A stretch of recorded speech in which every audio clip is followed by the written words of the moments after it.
Malachi 3:1, see, I will send my messenger who will prepare the way before me. Then suddenly the Lord who you're seeking will come to his temple.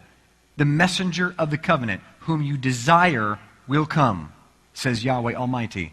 But who can endure the day of his coming? Who can stand when he appears? For he will be like a refiner's fire or a launder's soap. The Messiah's coming will be a day that no one will be able to stand. Matter of fact, it's kind of reminiscent of every knee will bow. No one will be able to stand in his presence. And he says, what is he the messenger of?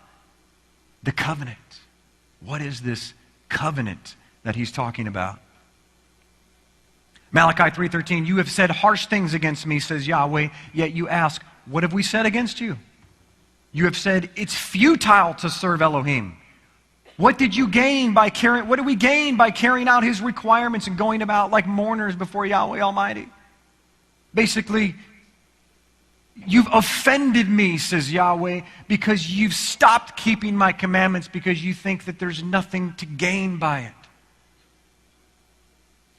Again, connecting offense with keeping of covenant. Malachi 4:1 says this. This is amazing. Surely the day is coming. It will burn like a furnace. All the arrogant and every evildoer will be stubble. And the day that is coming will set them on fire, says Yahweh Almighty. Not a root or branch will be left to him. I'm showing you context before I get to the verse. I want to prove to you this is about the second coming, right before he comes. But for you who revere my name, the Son of Righteousness will rise with healing in his wings, and you will go out and leap like calves released from the stall.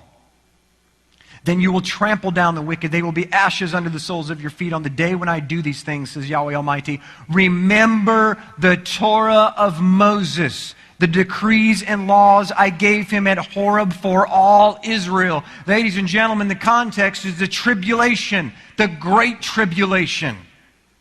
He's telling the people at the end of time, before the Messiah comes back, no one will be able to stand. Every knee will bow. The earth is going to melt.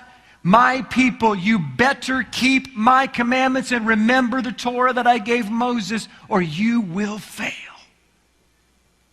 No way around it. The covenant of Moses, the covenant of Abraham, the covenant of Isaac and Jacob, all the way back is connected to the return of our Messiah. Armageddon, Isaiah 24:1. Behold, the Lord makes the earth empty and makes it waste, distorts its surface and scatters abroad its inhabitants. The land shall be entirely emptied and utterly plundered, for Yahweh has spoken this word. The earth mourns and fades away. The world languishes and fades away. The haughty people of the earth languish. The earth is also defiled under its inhabitants because they have transgressed the laws, and the Hebrew word there is Torah. They have transgressed the Torah, changed the ordinance, and broken, made void the everlasting covenant. Does this sound just eerily familiar? Let me read this again so you can understand the gravity of what we just read.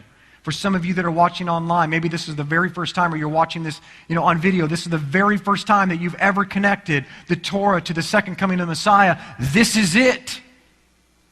He says that, let me read this again, verse 5, he says, the earth is also defiled under its inhabitants. Why is the earth defiled? Because they've transgressed the Torah, changed the ordinances, and broken down the everlasting covenant.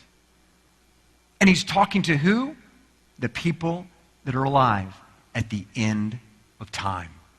The ones that are defiling the earth right before the Messiah comes up. If the Torah is done away with, ladies and gentlemen, we can't defile the earth by breaking it. You can't break something that doesn't exist.